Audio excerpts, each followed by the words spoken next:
اسلامی تقویم ہجری کا کیلنڈر حضرت عمر نے بنایا رضی اللہ تعالی عنہ نے، اور اسی تقویم کے مطابق وہ سال کی پہلی تاریخ کو اس دار دنیا سے آخرت کی جانب عازم سفر ہوئے۔ گویا جب ہجری سال کا آغاز ہوتا ہے تو سب سے پہلے ہمیں حضرت عمر فاروق کی یاد تڑپاتی ہے، ان کی شہادت کا تذکرہ تازہ ہوتا ہے، اور اطراف و اکناف عالم میں ان کے ذکر کی خوشبو سے، ان کے تذکرے کی مہک سے مشام ہستی منور ہوتے ہیں۔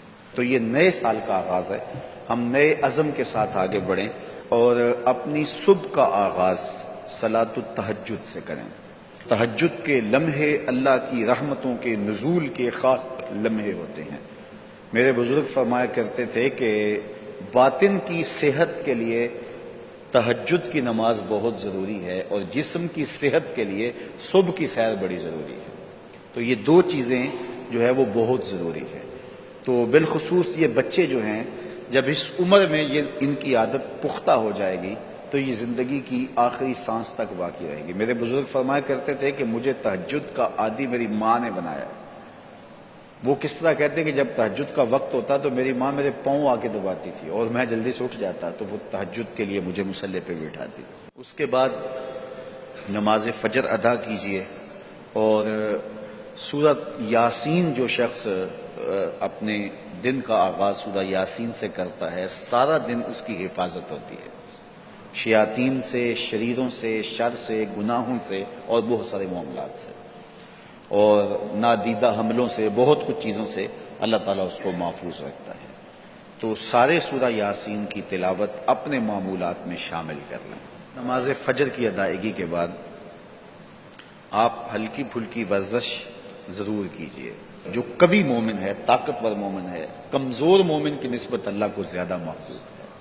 تو طاقتور مومن، قوی مومن، یہ مطلوب ہے شریعت کا، اور یہ مقصود ہے شریعت کا۔ پھر سونے سے قبل سورۃ الملک ایک مرتبہ ضرور پڑھیے گا۔ جس طرح سورہ یاسین پڑھتے ہیں تو سارا دن آپ کی حفاظت رہتی ہے، اور سورہ ملک اگر پڑھتے ہیں تو ساری رات آپ کی حفاظت رہتی ہے۔ اور سورہ واقعہ ایک مرتبہ یہ زندگی میں معمول بنا لیں، کیونکہ ہمارے جو معاشی مسائل ہیں اس کا بہترین روحانی حل سورہ الواقعہ ہے۔ سورہ الواقعہ کی تلاوت کرنے والا کبھی بھی کنگال نہیں رہتا۔ میں جب بھی اللہ کی توفیق سے یہ محسوس کرتا ہوں کہ ادارے کو وسائل کی ضرورت ہے تو سورہ واقعہ کو زیادہ پڑھنا شروع کر دیتا ہوں، تو اللہ خزانہ غیب سے مدد فرما دیتا ہے۔ اور جب بھی کبھی میں جاتا ہوں حرمین طیبین میں حاضری کے لیے تو سورہ واقعہ کی تلاوت میں لازمی کرتا ہوں، اس نیت سے کہ اللہ اس کی برکت سے، وہاں چونکہ 1,00,000 کے بدلے میں جو ہے وہ ثواب ہے، تاکہ جو ہے وہ زیادہ سے زیادہ اللہ تعالیٰ وسائل عطا فرمائے۔ تو یہ ساری جو بہاریں آپ کو نظر آ رہی ہیں، اس میں بہت سارا حصہ سورہ الواقعہ کا ہے۔ جس معاشرے میں ہم جی رہے ہیں یہ ناہموار معاشرہ ہے۔ یہ ہمارے خاندانی نظم ہو تو وہاں بھی عجیب سی بولی اور عجیب سی لینگویج ہوتی ہے، اور ہمارا دیہاتی کلچر بھی، ہمارا شہری کلچر بھی، وہ بھی عجیب سا ہوتا ہے۔ اسی طرح جو ہے وہ یہ ہمارے مدارس کی، مساجد کی دنیا بھی، یہ بھی ایک الگ کائنات ہوتی ہے۔ تو اس میں بھی مخصوص ایک طریقہ کار ہے اپنے مد مخالف کے لیے اور اپنے مد مقابل کے لیے۔ تو اس سے ہٹ کر کے جو ہے وہ جو شریعت کا مقصود ہے اس کے مطابق ہم نے اپنے قول و عمل کو مرتب اور منظم کرنا ہے۔